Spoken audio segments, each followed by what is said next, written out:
মহাকাশ প্রযুক্তিতে নতুন এক মাইলফলক স্পর্শ করেছে। প্রথমবারের মতো দূর সমুদ্রের ভাসমান উৎক্ষেপণ প্ল্যাটফর্ম থেকে গ্র্যাভিটি-1 রকেট সফলভাবে মহাকাশে পাঠিয়েছে 9টি উপগ্রহ। এই মিশন শুধু প্রযুক্তিগত সক্ষমতারই প্রমাণ নয়, ভবিষ্যতের বাণিজ্যিক মহাকাশ কার্যক্রমেরও নতুন সম্ভাবনার দ্বার খুলে দিয়েছে। মহাকাশ প্রযুক্তিতে আরেকটি গুরুত্বপূর্ণ সাফল্য অর্জন করেছে চীন।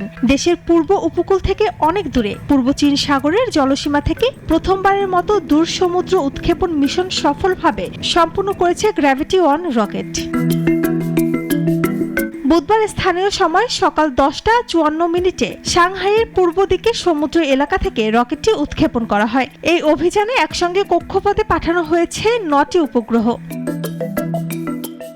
এটি ছিল গ্র্যাভিটি-1 রকেটের প্রথম দূর সমুদ্র উৎক্ষেপণ। একই সঙ্গে ইয়াংজি নদীর বদ্বীপ অঞ্চলের পূর্ব চীন সাগরের কোনো বেসরকারি বাণিজ্যিক রকেটের প্রথম সমুদ্র ভিত্তিক উৎক্ষেপণ হিসেবেও এটি নতুন ইতিহাস গড়েছে।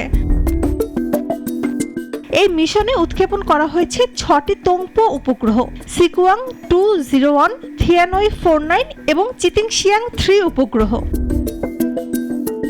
তোংপো উপগ্রহগুলো এমনভাবে তৈরি করা হয়েছে যাতে দিন-রাত কিংবা যে কোনো আবহাওয়ায় পৃথিবীর ছবি ও তথ্য সংগ্রহ করা যায়। দুর্যোগ পর্যবেক্ষণ, প্রাকৃতিক সম্পদ ব্যবস্থাপনা এবং পরিবেশগত পরিবর্তন বিশ্লেষণে এসব উপগ্রহ গুরুত্বপূর্ণ ভূমিকা রাখবে বলে আশা করা হচ্ছে।